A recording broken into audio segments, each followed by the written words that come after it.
Sometimes football delivers moments that go far beyond the pitch, and this was one of them. While Celtic were left licking their wounds after a disappointing defeat to Dundee United, what followed off the field may have been even more entertaining. As frustration boiled over, one Celtic supporter took to the airwaves and completely lost the plot in a now viral live radio rant. What started as a typical post-match reaction quickly spiraled into something far more dramatic and absolutely hilarious. It was the kind of meltdown that perfectly sums up the pressure, expectation, and sheer chaos that can come with a bad result. When enough is enough gets shouted loud enough for everyone to hear.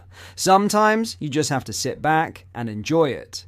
Let's have a watch of this in today's video, whilst also going over all the other Rangers news from the last 24 hours. There is so much to discuss in today's video, so be sure to like the video and subscribe to the channel for daily Rangers content. Have a watch. It's all the board's fault. Enough is enough now, right? And I'm telling you, they should never have appointed that Wilfred Nancy, right? The recruitment's been shocking, right? They're laughing at the fans, right? They stood there on that stand. I would have been happy if the fans got a hold of them all. No, steady. Michael. No. Look, that's outrageous. No, they're not laughing. Listen, hey, they've made. They're laughing at us, by the way, and they deserve what they get.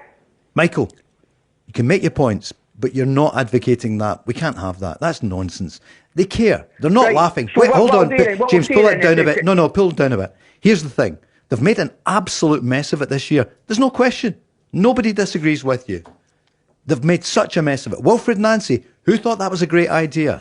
I know it was the guy, Paul Tisdale. Why was he allowed? Where's Dermot Desmond in all of this? So, but to say you wouldn't blame fans, come on, we're not having that, Michael. You're better than that. We're better than that in Go Radio. Right. What else do you want to say about it? We're not having, violence. Basically, I knew, right, that Celtic could have played for 6 hours and still wouldn't have scored, right? Charlie, he does make a good point about that. Clear out. He's right. Celtic did not look like scoring at all. And Celtic are trying to win a league here with one hand behind their back with no striker. I mean, that's like trying to put an outfield player in goal and try to win a league. It's like there's been the recruitment's not been good enough, and it's catching up with Celtic now. I mean, yesterday, if you had some physical striker or some sort of physical attributes where you could have played a bit more direct and caused a bit more problems. Instead, you're trying to play launch balls up to Maeda. It's just in the actual. It wasn't good enough for Celtic, and they didn't look like scoring. Celtic's performances have not been great of late. They've not been great at all. They've picked up results, but ultimately, when you come up against in a pitch like that and your performances aren't good, and you've not got you're a wee bit in between styles of when to play long and when to play short. You get caught up in a team like Dundee United who know exactly what they are. They don't try and overcomplicate things. They play the conditions, and they've got the players to do it, and they bullied Celtic yesterday.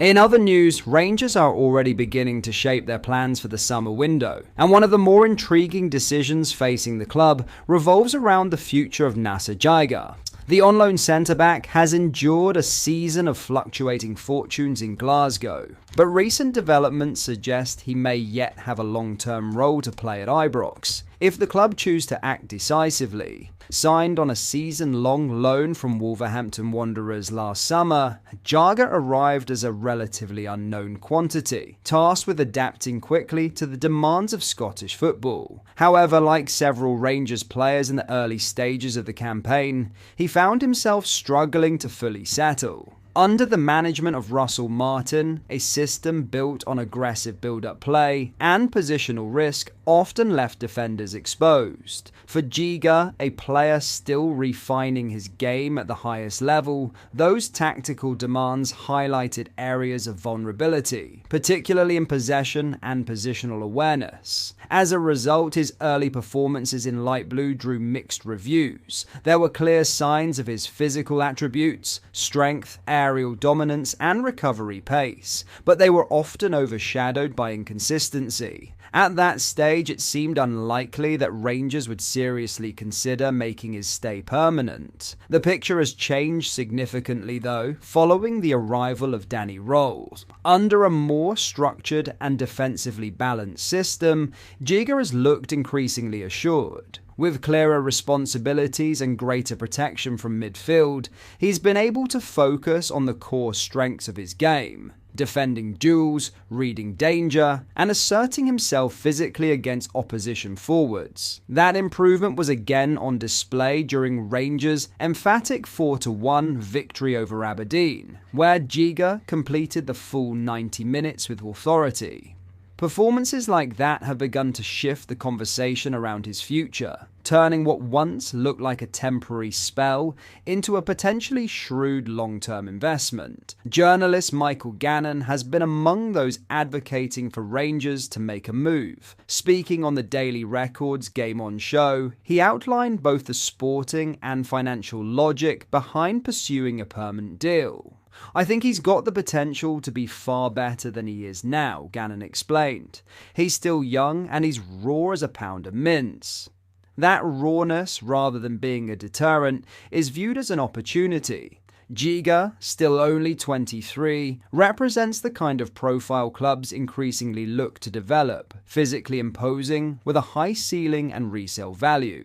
Gannon expanded on that point by framing the deal in financial terms. If you sign him for £6 million, you could sell him again back to a high level. Big, strong centre-halves are good value these days. You could get £8 million to £10 million back. It could be good business.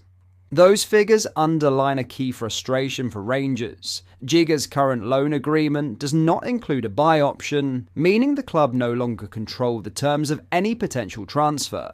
What might have once been a straightforward cut-price acquisition will now require negotiation, particularly if interest grows following his improved form. The situation at Wolves could, however, work in Rangers' favour. With the Midlands club facing the real prospect of relegation from the Premier League, a summer clear-out is increasingly likely. Players seeking to maintain top-level exposure may push for moves, and Jagger, now with experience of competing in a title-chasing environment, may see his future away from Molineux.